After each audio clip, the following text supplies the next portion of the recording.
Happy International World Food Day! And in true Mtaa Wangu fashion, we took to the streets of Nakuru in search of fellow foodies to inquire, what is your street food preference? This is what Nakuru residents had to say. Jina ni David Murage. Yo si umeshika?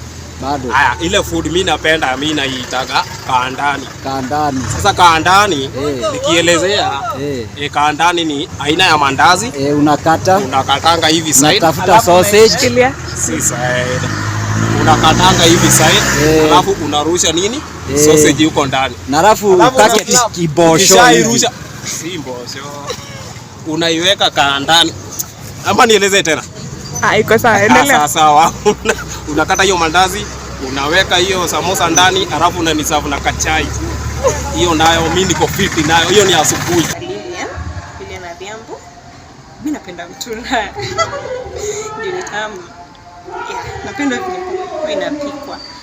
My name is Jack Captures and my street food of choice ni mayai pasua.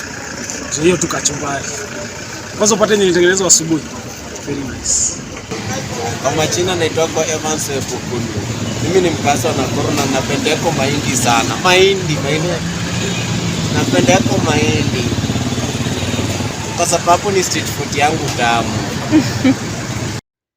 From one foodie to another, happy International Food Day.